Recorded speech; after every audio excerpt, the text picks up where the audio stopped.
ন্যায় পরায়ণতাই হবে বিএনপির রাষ্ট্র পরিচালনার মূল মন্ত্র জানিয়েছেন তারেক রহমান। আকাশচুম্বী জনপ্রত্যাশা ধরে রাখার আহ্বান আমির খসরু। সুষ্ঠু নির্বাচন ইসিকে সর্বাত্মক সহযোগিতা করবে সেনাবাহিনী জানিয়েছেন সেনাপ্রধান। আইন শৃঙ্খলা পরিস্থিতিতে সন্তুষ্ট স্বরাষ্ট্র উপদেষ্টা। নির্বাচনী ভাগ বাটোয়ারায় না যাওয়ার ঘোষণা এনসিপির। ইসিকে চ্যালেঞ্জ, জয় ও বিশ্বাসযোগ্যতা ধরে রাখার পরামর্শ কমনওয়েলথ প্রতিনিধিদের। ভূমিকম্প ঝুঁকি বিবেচনায় গ্যাস সহ অন্যান্য অনুসন্ধান 48 ঘণ্টা স্থগিত। ঢাকা বিশ্ববিদ্যালয়ে 15 দিন ছুটি।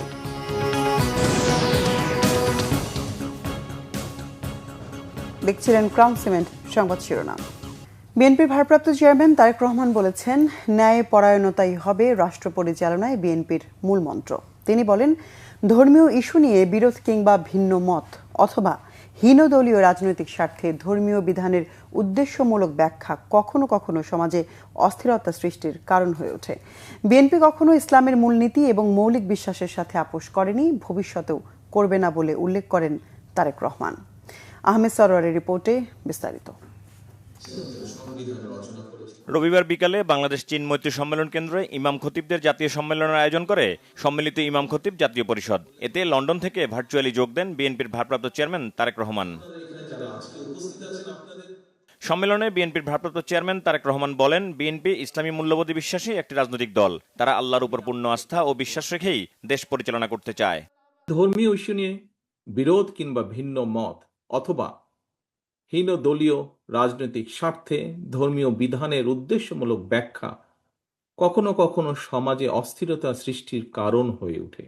বিএনপি মনে করে ইসলামের বিধিবিধান নিয়ে মতবিরোধ বা ভিন্নমত যাতে রাষ্ট্র এবং সমাজে ফিতনা সৃষ্টি কিংবা বিশ্বাসী সাধারণ মুসলমানদের মধ্যে অনৈক্যের সৃষ্টির কারণ না হয়, এই বিষয়ে নিশ্চিত করতে নেতৃস্থানীয় ওলেমা মাশায়েখ, ইমাম খতিবগণ উল্লেখযোগ্য ভূমিকা রাখতে পারেন। সুতরাং দেশ এবং জনগণের স্বাধীনতা সুসংহত করার জন্য আগামী জাতীয় নির্বাচন অত্যন্ত গুরুত্বপূর্ণ এবং তাৎপর্যপূর্ণ। প্রিয় দেশ বরেণ্য সম্মানিত ওলেমা মাশায়েখগণ, একজন বিশ্বাসী মুসলমান হিসাবে এবার আমি আমার একটি প্রত্যাশার কথা আপনাদের সামনে ব্যক্ত করতে চাই।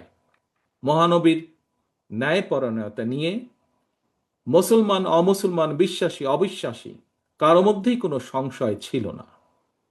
মহানবীর সেই ন্যায়পরায়ণতার আদর্শ সমুন্নত রেখে রাষ্ট্র এবং সরকার পরিচালনায় বিএনপির মূল মন্ত্র হবে ইনশাআল্লাহ ন্যায়পরায়ণতা।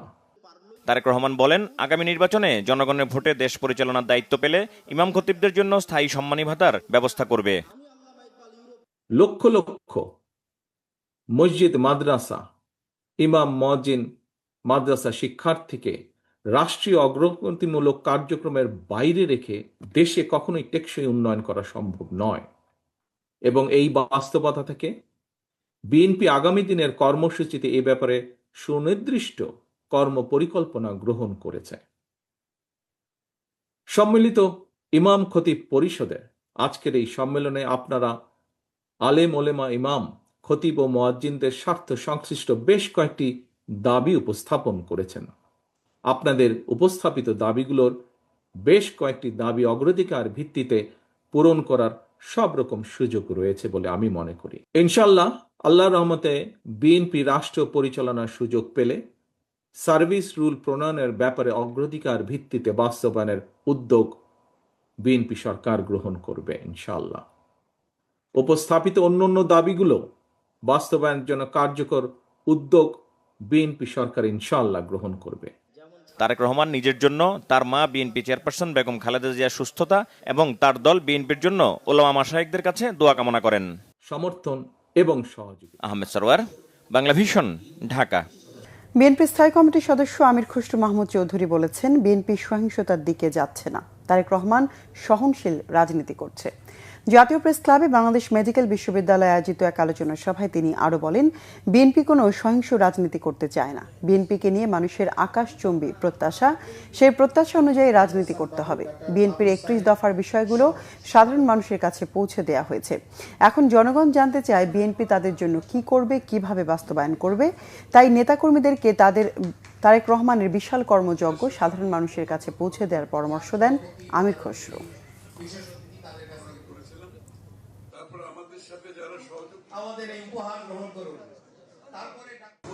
বাংলাদেশের সংস্কারের বিষয়ে যত আলোচনা আছে, যে মৌলিক আলোচনা, সবকিছু কিন্তু 31 দফার মধ্যে আছে। এটাকে আমরা এখন এক্সপান্ড করে আসলে প্রত্যেক সেক্টর ওয়াইজ আমরা কি কি করতে পারবো এই বিষয়টা তুলে ধরা দরকার। যারা যেদিকে যাদের এক্সপার্টিস আছে, যাদের সাথে এটা অ্যাপ্রোপ্রিয়েট, তাদেরকে বোধহয় ফোকাস থাকা, ওই জায়গাতে ফোকাস থাকা ভালো। দেশে সুষ্ঠু নির্বাচন করতে এবং আইনশৃঙ্খলা রক্ষায় নির্বাচন কমিশনকে সেনাবাহিনী সর্বাত্মক সহযোগিতা করবে বলে জানিয়েছেন সেনাপ্রধান জেনারেল ওয়াকারুজ্জামান। সেনানিবাসে আয়োজিত বীরত্বপূর্ণ কাজ ও বাহিনীতে অসামান্য অবদানের জন্য 64 সেনা সদস্যকে পদক এবং 75 মুক্তিযোদ্ধা পরিবারকে সম্মাননা প্রদান অনুষ্ঠানে সেনাপ্রধান একথা বলেন। সেনাপ্রধান বলেন, মুক্তিযুদ্ধের চেতনায় দেশকে এগিয়ে নিতে সব সময় কাজ করে যাচ্ছে সশস্ত্র বাহিনী। আরও জানাচ্ছেন জাহাঙ্গীর আকন্দ। সশস্ত্র বাহিনী দিবস উপলক্ষে ঢাকা সেনানিবাসের আর্মি মাল্টিপারপাস কমপ্লেক্সে আয়োজিত অনুষ্ঠানে বাংলাদেশ সেনাবাহিনীর বীর মুক্তিযোদ্ধা ও তাদের নিকটাত্মীয়দের সংবর্ধনা প্রদান করেন সেনাপ্রধান জেনারেল ওয়াকারুজ্জামান। অনুষ্ঠানে 2024-25 ও 2025-26 অর্থ বছরে বিভিন্ন অবদানের জন্য 9 জনকে সেনাবাহিনী পদক, 17 জনকে অসামান্য সেবা পদক এবং 38 সেনা সদস্যকে বিশিষ্ট সেবা পদক প্রদান করা হয়। এ সময় সেনাপ্রধান জেনারেল ওয়াকারুজ্জামান বলেন, মুক্তিযোদ্ধাদের দেখানো পথ অনুযায়ী দেশের স্বার্থে, দেশের মানুষের কল্যাণে কাজ করে যাবে সেনাবাহিনী। বাংলাদেশ সেনাবাহিনী আজকে কেবল তার নিজস্ব প্রশিক্ষণ কার্যক্রমের মধ্যেই সীমাবদ্ধ নেই, বরং বিভিন্ন সামাজিক ও জাতির গঠনমূলক কার্যক্রমে অংশগ্রহণ করে প্রত্যক্ষ ও পরোক্ষভাবে বেসামরিক প্রশাসনকে সহযোগিতা করে যাচ্ছে। বাংলাদেশ সেনাবাহিনী শান্তিরক্ষী মিশনের পেশাদারিত্বের সাথে অর্পিত দায়িত্ব পালনের মাধ্যমে বিশ্ব শান্তি প্রতিষ্ঠায় অনন্য ভূমিকা রেখে চলেছে। সম্প্রতি সময়ে বাংলাদেশ সেনাবাহিনীর সদস্যগণ ইলেকট্রো সিভিল পাওয়ারে দেশের আইন শৃঙ্খলা রক্ষার কাজে নিয়োজিত আছেন। আমরা সামনে একটা নির্বাচনের দিকে যাচ্ছি। সেই নির্বাচনে আমরা যথাযথভাবে ইনশাআল্লাহ সরকারকে সর্বতভাবে সহযোগিতা করব, নির্বাচন কমিশনকে সহযোগিতা করব, যেন আমরা একটা সুন্দর একটা নির্বাচন পেতে পারি। অনুষ্ঠানে 3 ক্যাটাগরিতে 3 জনকে মরণোত্তর সেনাবাহিনী পদক সহ মোট 64 সেনা সদস্যকে পদক দেয়া হয়। জাহাঙ্গীর আকন্দ, বাংলা ভিশন, ঢাকা। বর্তমান পরিস্থিতিতে সন্তোষ প্রকাশ করে নির্বাচনের সময়ও দেশের আইনশৃঙ্খলা পরিস্থিতি অবনতি হবার শঙ্কা দেখছেন না স্বরাষ্ট্র উপদেষ্টা অবসরপ্রাপ্ত লেফটেন্যান্ট জেনারেল জাহাঙ্গীর আলম চৌধুরী। সচিবালয়ে আইনশৃঙ্খলা বিষয়ক কোর কমিটির এক বৈঠক শেষে তিনি এসব কথা জানান। নির্বাচনের আগে আইন শৃঙ্খলা পরিস্থিতি ডেটোরেট করার কোনো সম্ভাবনা নেই। আস্তে আপনারা দেখতেছেন আইন শৃঙ্খলা পরিস্থিতি আস্তে আস্তে উন্নতির দিকে যাচ্ছে। কিন্তু একটা জিনিস হলো যে নির্বাচন যতই ঘনে আসবে, সেই সময় ধরেন যে বিভিন্ন পার্টির ভিতরে মানে ধরেন প্রশাসন এগুলি সংখ্যা বেড়ে যাবে। তারপরে ধরেন এই কি বলে এই যে সভা সমিতি এইগুলির সংখ্যা অনেক বেড়ে যাবে। যেহেতু নির্বাচনে দেখবেন যে প্রতিটা কনস্টিটিউয়েন্সিতে 3-4টা করে সভা হবে, এইগুলির সংখ্যা অনেক বেড়ে যাবে। এই আমাদের এই 1-1.5 বছরের চেষ্টা উন্নতির দিকে গেছে। রাজনৈতিক দলগুলো ভাগ বাটোয়ারার নির্বাচনে ব্যস্ত, তবে এনসিপি এর বাইরে থাকবে বলে জানিয়েছেন দলটির আহ্বায়ক নাহিদ ইসলাম। রাজধানীর শাহবাগে আবু সাইদ কনভেনশন সেন্টারে এনসিপির কেন্দ্রীয় নির্বাচন পরিচালনা কমিটির সংবাদ সম্মেলনে জানানো হয় 1084 জনকে মনোনয়ন ফর্ম দিয়েছে দলটি। যাচাই বাছাইয়ের পর চূড়ান্ত হবে প্রার্থী তালিকা। অভিযোগ করেন শাপলাকলির প্রতীকের প্রকৃত ডিজাইন এখনও দেয়নি ইসি, এতে প্রচারণায় মাঠে নামতে পারছে না এনসিপি। দলের আহ্বায়ক নাহিদ ইসলাম আরও জানান, সৎ, যোগ্য ও দক্ষ ব্যক্তিদের রাজনীতিতে আনতে চান তারা। প্রশাসন নিরপেক্ষ আচরণ করছে না বলেও জানানো হয় সংবাদ সম্মেলনে।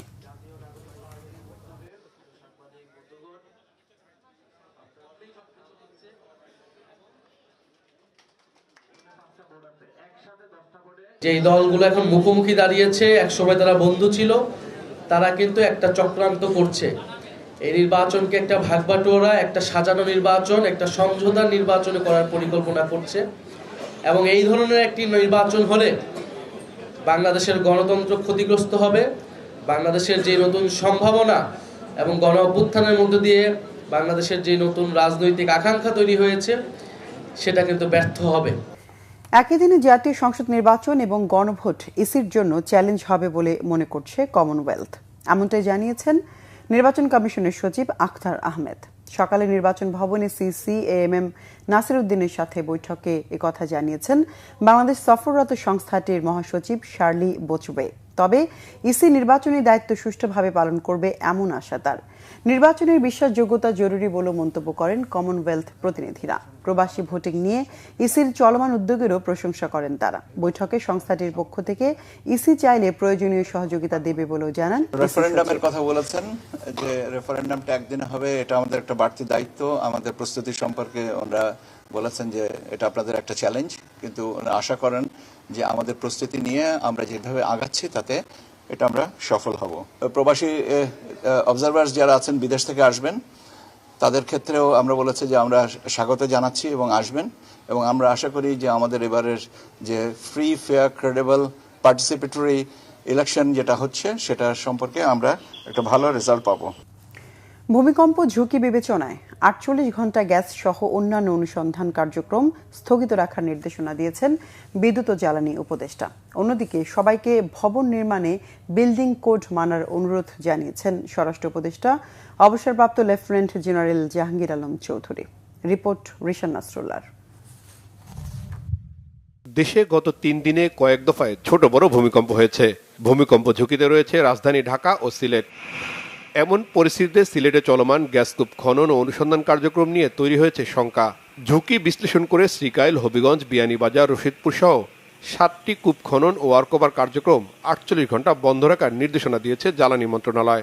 আমাদের খনন যে ইকুইপমেন্ট, এটার নিরাপত্তা, তারপর যে খনন কাজের সঙ্গে জড়িত যারা কর্মী তাদের নিরাপত্তা এবং জননিরাপত্তা। এখন এইটা 2 পয়েন্ট কথা এসেছে হলো আমি একটা কিছু করলাম যার ফলে এটা আরও প্রবল হলো, এটা যাতে না হয় এই জন্য আমি সকালবেলা উঠে বিসমিল্লাহ করে বলেছি যে এটা 48 ঘণ্টা বন্ধ রাখো, এর পর্যন্ত আমরা এটা বুঝতে পারবো যে ভূমিকম্প পরিস্থিতিটা কী আর কি। উৎপাদনকে করে নেই, আমরা শুধু করছি এক্সপ্লোরেশনকে, নতুন খনন কাজকে শুধুমাত্র করছি।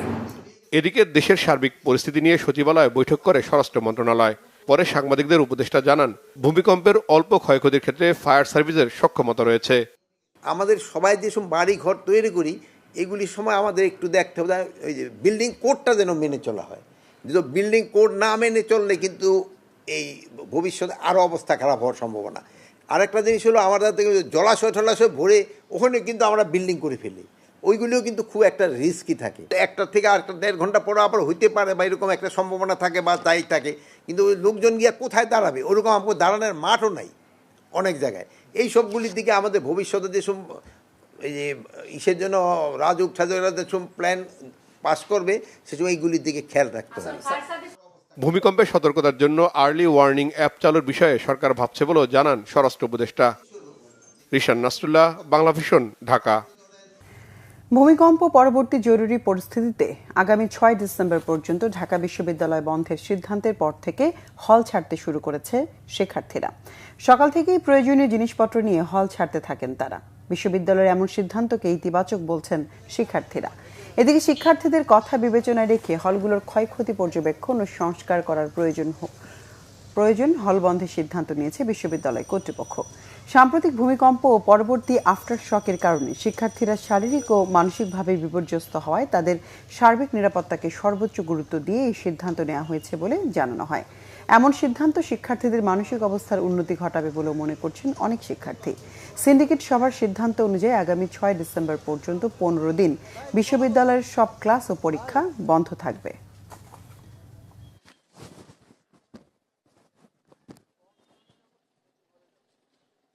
সংস্কার কাজ অবশ্যই জরুরি, কারণ জীবন সবার আগে। আর ওইভাবে মানসিকভাবেও আমরা অতটা স্থিতিশীল থাকতে পারি না এই কয়েকদিন। প্রশাসন যা করছে চিন্তা ভাবনা করে করছে, এই পেছনে অবশ্য অন্যান্য কারণও থাকতে পারে। এই হলটা 1964 সালে বানানো হয়েছে, তারপর থেকে এটা কোনো মতে জোড়াতালি দিয়েই তো চলতেছে। প্রথম কথাই হলো যে হলের সংস্কার, আমাদের নতুন একটা আবাসিক ভবন দরকার। একদিনের ব্যবধানে পরপর 3 বার ভূমিকম্প, 3 বারই উৎপত্তি স্থল নরসিংদী। এই বাস্তবতায় জেলা জুড়ে আতঙ্ক। শনিবার সন্ধ্যায় 3য় দফায় ভূমিকম্পের পর আতঙ্কে সারা রাত জেগে ঘরের বাইরে অবস্থান নেয় মানুষ। সে আতঙ্ক ভর করছে দিনেও। এর প্রেক্ষিতে দুপুরে দুর্যোগ ব্যবস্থাপনা কমিটির সভা হয়েছে। তবে 48 ঘন্টার বেশি সময় পার হলেও ক্ষয়ক্ষতির পরিমাণ নির্ণয় করতে পারেনি প্রশাসন। নরসিংদীর প্রতিনিধি লক্ষণ বর্মনের তথ্য ছবিতে ডেস্ক রিপোর্ট। পরপর 3টি ভূমিকম্পের উৎপত্তিস্থল নরসিংদী। জেলার শতাধিকের বেশি স্থাপনায় এমন ফাটল দেখা দেয় জেলা জুড়ে আতঙ্ক। শনিবার সন্ধ্যায় 3য় দফায় ঘটে যাওয়া ভূমিকম্পের পর আতঙ্ক ছড়িয়ে পড়ে পুরো জেলায়। মধ্যরাতে ফের ভূমিকম্প হতে পারে, সোশ্যাল মিডিয়ায় এমন গুজবে আরও আতঙ্ক ছড়িয়ে পড়ে। মাঝরাত থেকে ভোর পর্যন্ত অনেকেই বাড়িঘর ছেড়ে রাস্তায় খোলা জায়গায় অবস্থান নেন। দিনেও যায়নি সেই আতঙ্ক। সরকারি দপ্তর থেকে শুরু করে বিভিন্ন জায়গায় খোলা মাঠে মানুষের অবস্থান। পরপর 3টি ভূমিকম্প এবং জেলায় 5 জনের প্রাণহানি ও শতাধিক মানুষ আহত হওয়ার পর 48 ঘন্টার বেশি সময় পার হলেও প্রশাসনের কোনো তৎপরতা মাঠে না দেখায় দুশ্চিন্তায় সাধারণ মানুষ। নরসিংদীবাসী এখনো খুব আতঙ্কিত, বিশেষ করে যেহেতু নরসিংদী একটা রেড অ্যালার্ট এরিয়া, এখনো অনেকেই আতঙ্কিত। যে বিল্ডিংগুলো এগুলো পুরাতন বিল্ডিং, ঝুঁকিপূর্ণ, সেই জন্য আমরা আপাতত আমি দোকানের সামনে আমরা সবাই এই জায়গায় ওয়েট করতেছি। সন্ধ্যার পর থেকে আবার যখন দ্বিতীয়বার এটা অনুভব করলাম, তখন থেকে আতঙ্কটা আসলেই আরো বেড়ে গেল। অন্যান্য যারা সাধারণ মানুষ যারা, তারা তো কথা শুনে দৌড় ঘর টর ফালাই দিয়ে একদম বাইরে গেছে। এদিকে প্রথম দফায় 5.7 মাত্রার ভূমিকম্পে কি পরিমাণ ক্ষয়ক্ষতি হয়েছে তা এখনো স্পষ্ট নয়। দুপুরে জেলা প্রশাসকের সম্মেলন কক্ষে স্থানীয় সরকারের কর্মকর্তাদের সাথে জরুরি বৈঠক করে দুর্যোগ ব্যবস্থাপনা কমিটি। পরে জেলা প্রশাসক গুজবে কান না দিয়ে সচেতন হওয়ার আহ্বান জানান।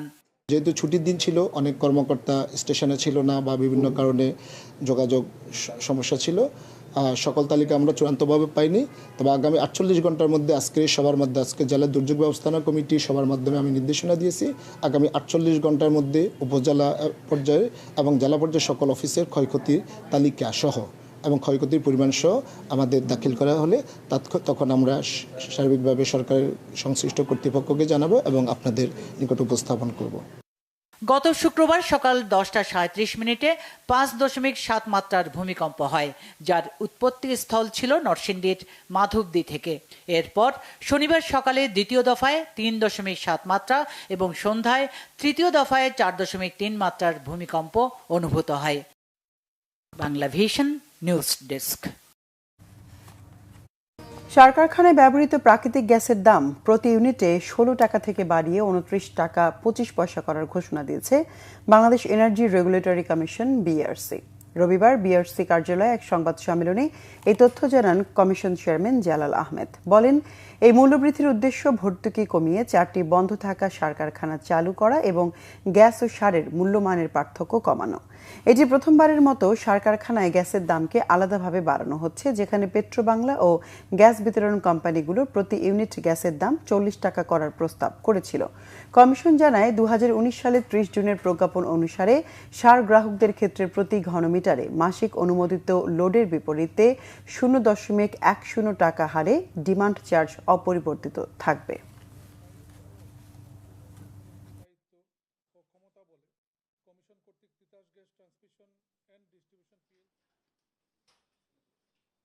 Bakhrabad gas distribution company limited, Jalalabad gas transmission and distribution system limited এবং কর্ণফুলী গ্যাস ডিস্ট্রিবিউশন কোম্পানি লিমিটেডের সার শ্রেণীতে প্রাকৃতিক গ্যাসের মূল্যহার পুনর্নির্ধারণ করা হয়েছে।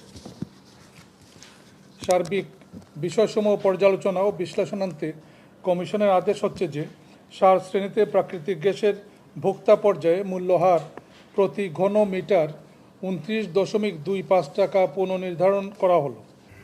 দুর্নীতি দমন কমিশন দুদকের চেয়ারম্যান ডক্টর মোহাম্মদ আব্দুল মোমেন বলেছেন, 2008 সালে নির্বাচনী হলফনামায় শেখ হাসিনা কৃষি সম্পত্তি 5.2 একর দেখিয়েছিলেন।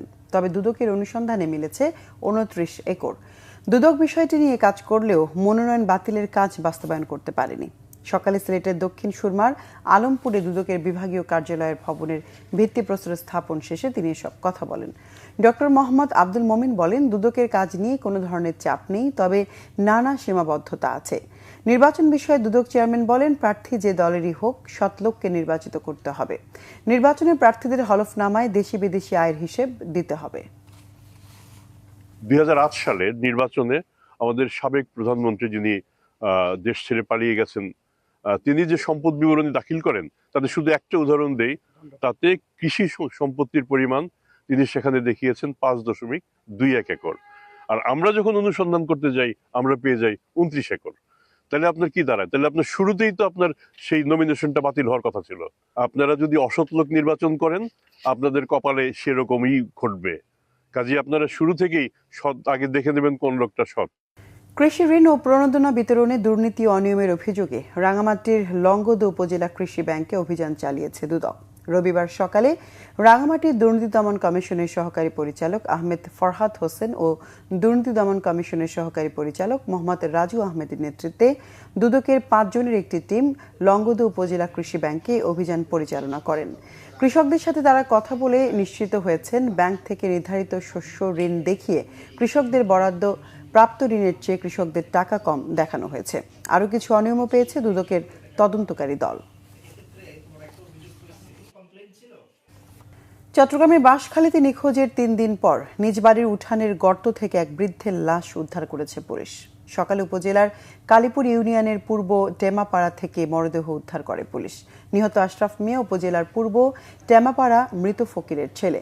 3 দিন আগে আশরাফ মিয়া নিখোঁজ হন। রবিবার সকালে নিজ বাড়ির উঠানের দক্ষিণ পাশে কমলা গাছে পানি দিতে গিয়ে গাছের নিচে নতুন মাটি দেখে সন্দেহ হয় নিহতের ছেলের।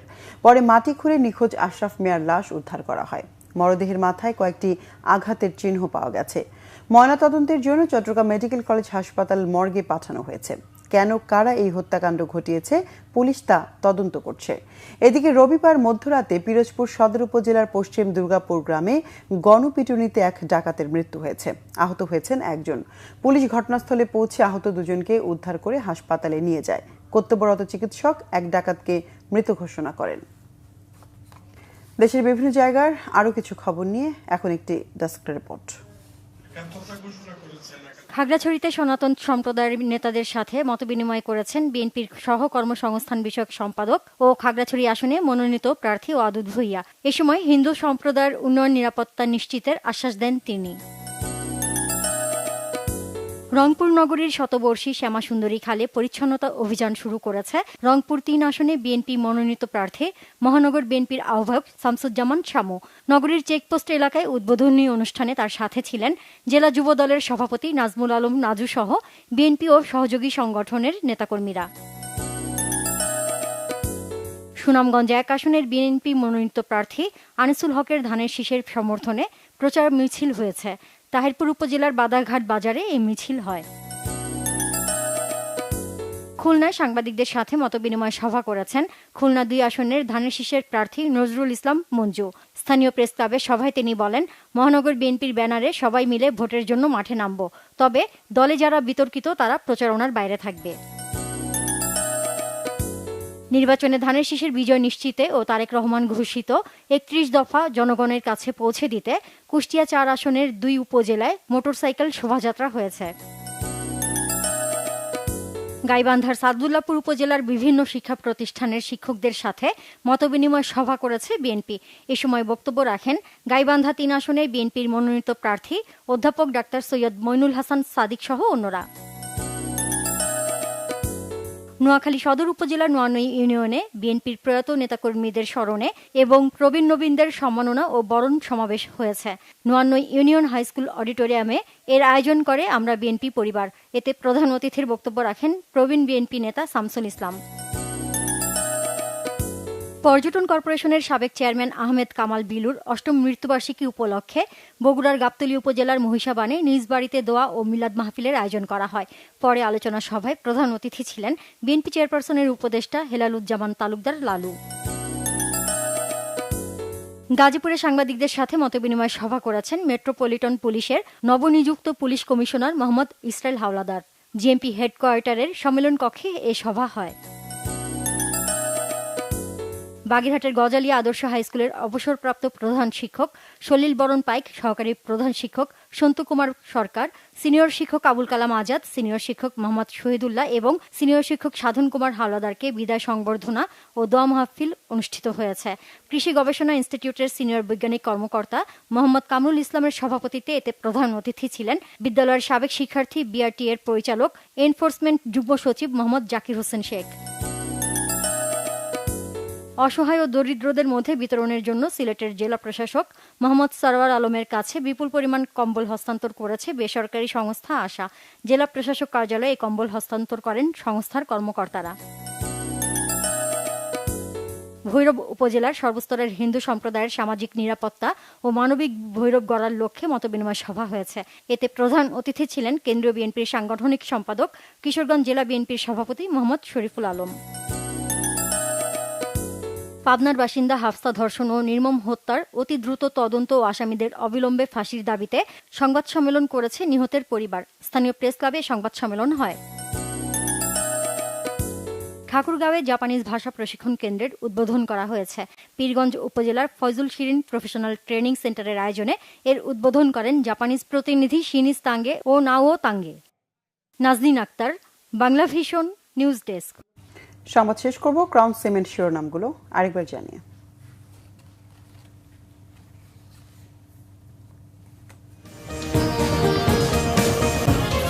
ন্যায়পরায়ণতাই হবে বিএনপির রাষ্ট্র পরিচালনার মূল মন্ত্র, জানিয়েছেন তারেক রহমান। আকাশচুম্বী জনপ্রত্যাশা ধরে রাখার আহ্বান আমির খসরুর। শীর্ষ নির্বাচনে ইসিকে সর্বাত্মক সহযোগিতা করবে সেনাবাহিনী, জানিয়েছেন সেনাপ্রধান। আইনশৃঙ্খলা পরিস্থিতিতে সন্তুষ্ট স্বরাষ্ট্র উপদেষ্টা। নির্বাচনী ভাগবাটোয়ারায় না যাওয়ার ঘোষণা এনসিপির, ইসিকে চ্যালেঞ্জ জয় ও বিশ্বাসযোগ্যতা ধরে রাখার পরামর্শ কমনওয়েলথ প্রতিনিধিদের। ভূমিকম্প ঝুঁকি বিবেচনায় গ্যাস সহ অন্যান্য অনুসন্ধান 48 ঘণ্টা স্থগিত, ঢাকা বিশ্ববিদ্যালয়ে 15 দিন ছুটি।